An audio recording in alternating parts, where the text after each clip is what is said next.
Well, this is day 2 of my trip in Vegas. So I went to the casino last night. I started with $60. I was up by $40. Then I was down by $60. So today I went home. Went back to my room, adjusted the strategies that I'm going to use. I'm heading back to the hotel. So I got up this morning, thought, hey, I'll go out and take a walk. And then what do you run into? And with Vegas, got the homeless on the street all over. Some sleeping in stairwells, some sleeping right next to the plant container, some sleeping like right next to the car lot. So you're thinking, what happened to these people?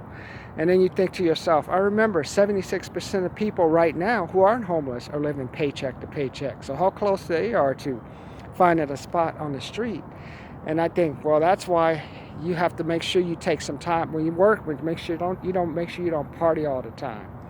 In the old days, like when I grew up, you had Craigslist, I had temp companies. You can just go out and find a job and do anything, and like you could probably make an extra 5 to 10,000, like with a couple of just a menial job within 2 or 3 months. And that at least pay for at least a room like in the hood somewhere. If not a hood, you can at least stay in Motel 6 a couple of days. But now, right, look at Amazon and see over there, that's Zappos, man. So that's the headquarters of Zappos. You know what Zappos did? Zappos replaced the Payless that used to employ 5 to 10,000 people. That's a taxi behind me. And then you have all the shoe stores that have recently closed. So now everything has been so condensed. Instead of being a person who could work in retail and work on your sales to get that money, now you got to do something they call fulfillment, which I call /warehouse job, because I've done those type of jobs. All you're doing is packing. I don't care if you walk in with a little thing, you wearing a vest. You're just working in the warehouse, man. Just call it what it is. Hey, Martin, I'm going to the warehouse. I'm going to get my life together, generate some money. Then after I generate some money, I'm going to go out and find myself another job. So now, as you see, we're hanging out here. I'm just checking out what's going on. And now I'm trying to figure out what's my schedule for the day. So we're going to go out, have a little breakfast. After I have some breakfast, I'm going to go hit the tables again. We're going to see what we can do. But today I'm just want to talk to you about what happens when you're down and out. I was down and out. I remember once I sold my house. I had a house with a 4-bedroom, 2-bath house. And I had to sell my house. And I remember living in Motel 6 for a while. I lived in Best Western for a while. I tried to sleep in the rest area. He's like, this is not working, man. It's it don't pay to be poor, man. I mean, I thought, hey, I'm saving money and stuff. But instead of saving money, I was just getting myself a headache, And then I had people coming up to me asking me for gas. What kind of gas? What kind of money can I give you for gas? It's I can't help you with anything, my friend. I'm in the breast area with you. So I remember that. And then I remember from that transitioning now to my apartment. I thought, okay, I hit the good life. I got an apartment. I didn't realize I haven't lived in an apartment for over 11 years. And before an apartment, when I was younger, if you don't remember, I grew up with my grandparents, and I used to sleep on one of those fold-out couches with my grandfather. So in addition to that was 3 or 4 other people in the house, and this is a 1-bedroom house that we lived in. So it was just miserable. So I just hate being squashed into a house. And then I moved to this apartment complex. I'm paying $2,166 a month. You do the math. I got 5 people in 2 bedrooms, people driving crazy through the parking lot. Behind me, I have a baby. Ah! The dog, they have this dog, they put out the piss, and he's woof, woof, woof, woof. So I got the dog making all kind of sounds. I'm like, what the fuck? I'm paying all this money, and these motherfuckers are just making noise after noise. I'm thinking, man, that's why you have shootings, man. I mean, if I was a crazy nigga, I'd what the fuck, man? Go kick in the door. But the problem is, all those units next to me, 2 bedrooms, they're one family, I think 6 people with a 2-bedroom living in one house.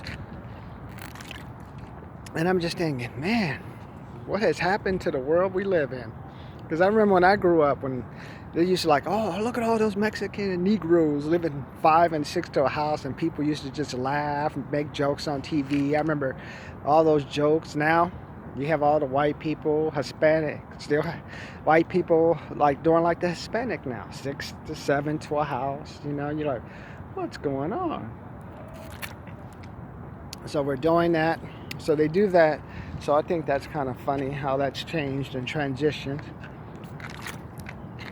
And I just think the world right now is like, you're kind of like, I'm afraid for when Trump gets out that people will be more apt to maybe do automation. So all those so-called warehouses where people are doing these fulfillment jobs, I mean, I could easily see a percentage of it being automated, or maybe the drones will take over. So what I'm trying to tell you is, like, while we're in this great economy, this is the time you need to be saving money, expanding your skills, working on your sales skills, and giving yourself a weekend off, man. You don't need to be drinking and partying as much. I'm 51, and let me tell you, I have 4 drinks and stuff, and like, I could take a break, man. That's in the old days when there was no Amazon and jobs were plentiful and you can get money and the interest rate was in the bank, you were able to pay, you had an opportunity to get ahead. But when you have interest rates for savings basically at zero, even if I make $10,000, by the time you get like maybe a half a percent,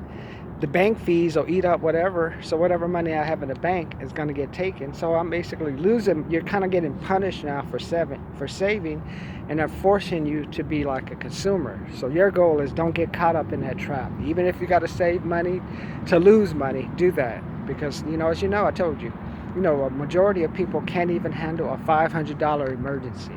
They got to go to the payday loan, man, to get some money. You don't want that to be you, man. I want you to have an extra money. So, hey, I have a credit card.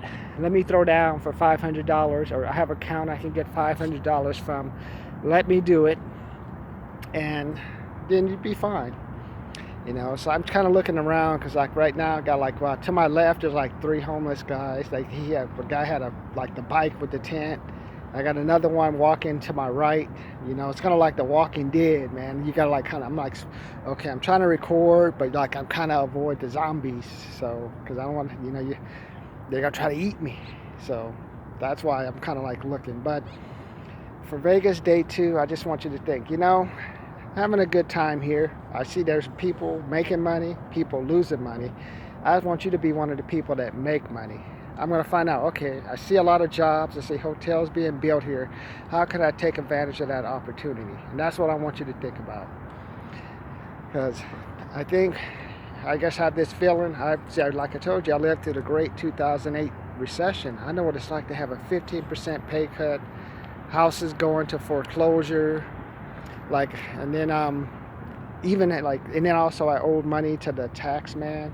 So I know what it's like even though I had like maybe $10,000 to $15,000 saved up, it was nothing. I just blew through that money, and like within 12 months, I thought, okay, I can save my way to paying off my student loan. After I got a call from the student loan person, I thought I could save my way there. But after all the emergencies and things that came up, only way I could get my way to paying off that student loan was to work. Even though it was a great recession, even though employment was at 12%, I had to go out there and hustle. That's why my theme for today, I want you guys to think, as we head into Labor Day, are you hustling like an immigrant? Because a lot of people right now are living for the weekends. The problem with the living for the weekends is life keeps going on, the economy keeps changing. I want you to be ready to handle the next financial crisis. Because for me, after this weekend, I'm back to working. I'm back at Team Play, working at the LAPD. There's a big fair coming up, so I'll be serving hot dogs, and after I serve hot dogs, I'll be helping the people set up. So I make myself about $100, maybe get a couple of free hot dogs to eat. But also I get to work on my skills, working with people, talking with people, because the only way you're going to make money is with people. And the only way you can make money with people is that the people have to have money. So think about that, and see, I have my little friend there. Look at my friends. See, my friends are like me. See, if you have money, you can fly away. Otherwise, you're stuck.